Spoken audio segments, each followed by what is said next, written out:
Children of Millhaven.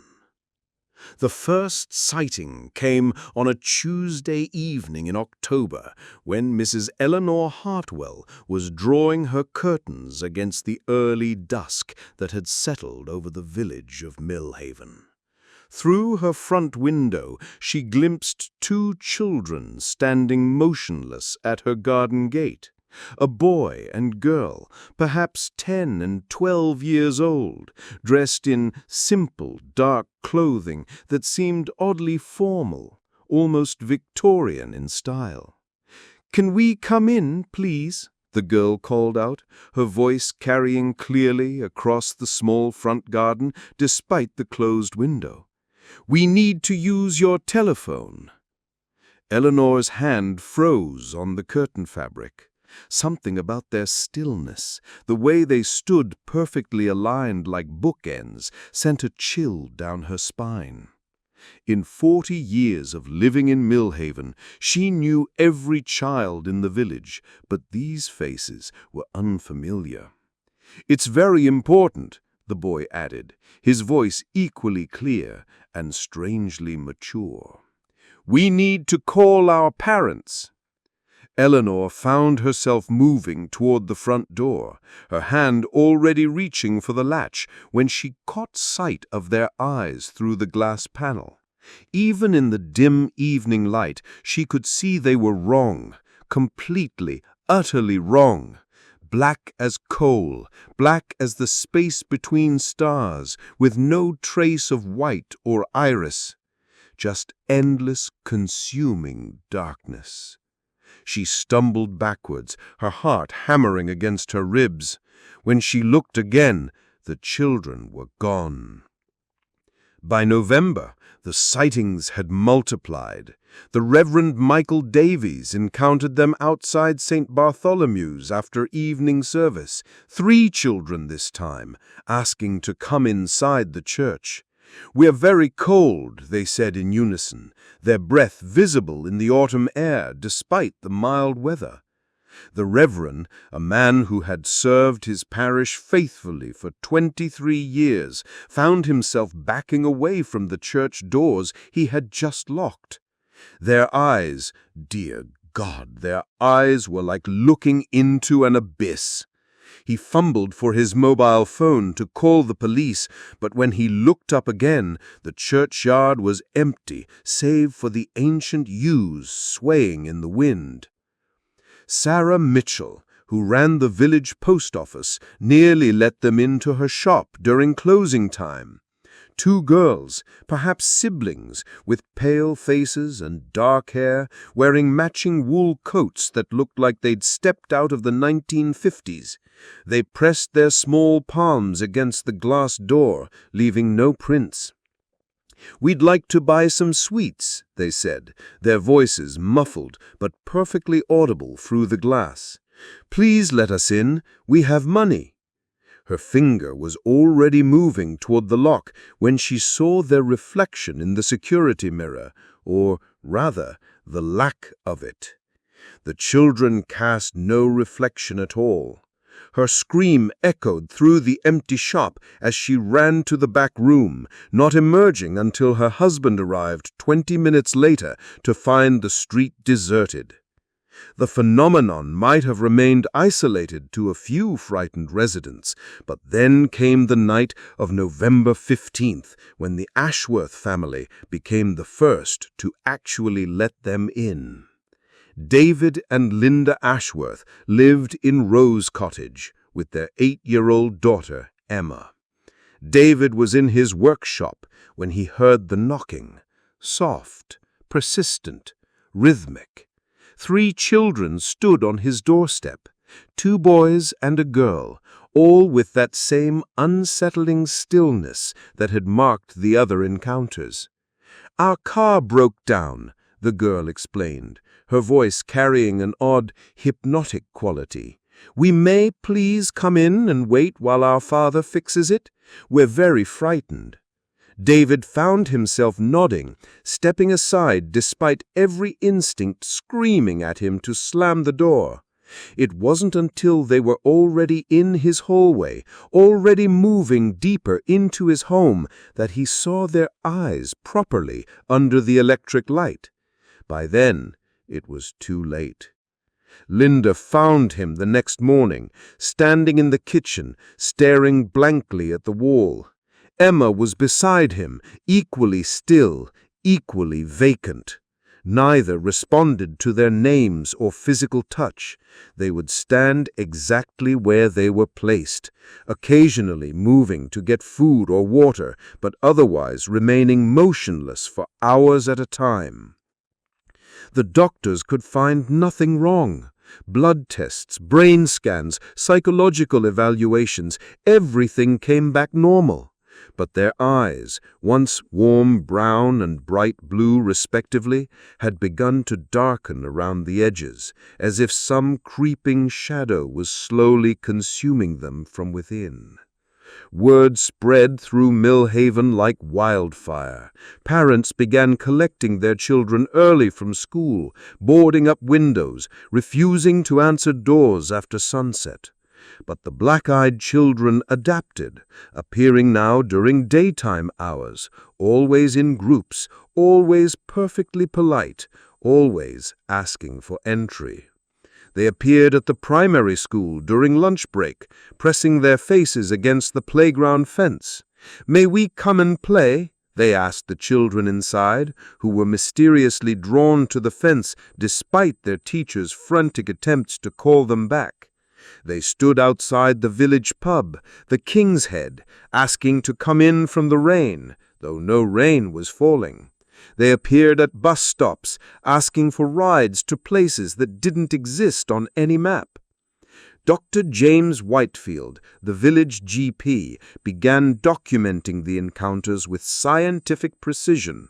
What he discovered chilled him to the bone. Every sighting followed the same pattern. Children of various ages, always perfectly groomed and dressed in clothing that seemed decades out of date. They never appeared alone, always in groups of 2 or 4. They never entered without explicit permission, but once invited in, the consequences were always the same.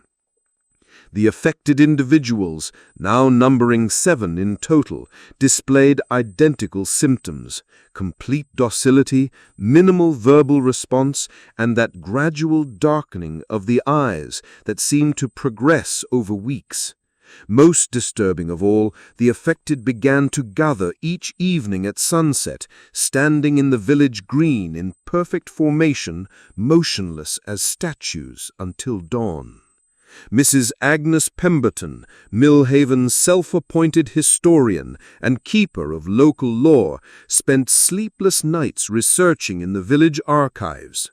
What she found buried in century-old parish records made her hands tremble as she read by lamplight. The last recorded outbreak had been in 1923. Before that, 1847, and before that, 1771. Each time the same descriptions: children with eyes like midnight, seeking entry to homes and hearts. Each outbreak had ended the same way, with 1/3 of the village population standing empty-eyed and silent until they simply weren't there anymore. Agnes's great-grandmother's diary contained the most chilling entry. The children come every 76 years when the comet returns.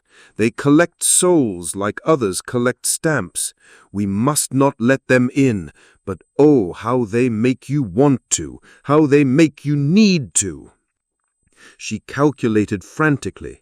1923 plus 76, 1999. But it was 2023 now. They were 24 years late. Unless... She rushed to her computer, searching astronomical databases with shaking fingers. Halley's Comet wasn't due until 2061, but there, Comet Encke, orbital period 3.3 years, visible every, she calculated rapidly. Yes, it could create a rough 76-year cycle when accounting for optimal visibility conditions. And Comet Encke was currently approaching its closest point to Earth. The final confrontation came on a moonless December night. Agnes had gathered the remaining unaffected villagers, barely 30 souls, in St. Bartholomew's Church.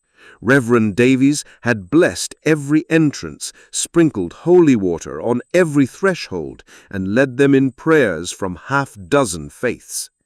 Outside, the black-eyed children had gathered in unprecedented numbers, dozens of them representing every era from the past century and beyond.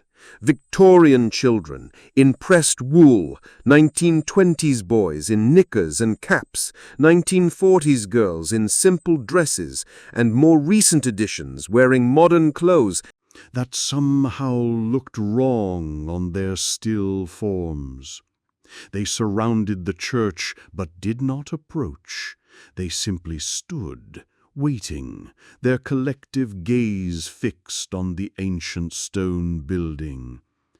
"We know you're in there," came a voice, not spoken, but somehow heard by everyone inside simultaneously. It was the voice of every child who had ever asked for entry, harmonized into something that was both beautiful and terrible. "We've been so patient. We've waited so long. Won't you please let us in? We only want to come home." Agnes felt the pull then, stronger than anything she had experienced in her 78 years. The overwhelming need to open the doors, to invite them in, to end the standoff and give them what they wanted. Around her, she could see the other villagers struggling with the same compulsion. But she remembered her great-grandmother's final diary entry. "They are not children. They wear the shapes of children like masks, but underneath is something that hungered before the world was young. Do not let them in, no matter how much it hurts to refuse, no matter how much you want to say yes." The siege lasted until dawn. As the first rays of sunlight touched the church spire, the children began to fade, becoming translucent, then transparent, then gone entirely. But Agnes knew they weren't truly gone, just waiting, patient as always, for the next opportunity, the next moment of weakness. In the weeks that followed, the affected villagers returned to normal as if waking from a long dream. They remembered nothing of their vacant months, nothing of their nightly gatherings, nothing of the darkness that had crept through their eyes. Millhaven returned to its quiet routine, but those who remembered kept watch. They taught their children never to invite strangers inside, no matter how polite, no matter how needy, no matter how much they appeared to be children. And sometimes, on particularly dark nights, residents would glimpse small figures standing at the edge of the village, just beyond the streetlight's reach, waiting, watching, patient, as only the very old can be patient. For the children of Millhaven, the real children, the living ones, learned to trust their instincts. When something cold touched their hearts at the sight of a too still figure, when every fiber of their being screamed danger despite an innocent appearance, they listened. because the black-eyed children always return, and they never, ever stop asking to come in.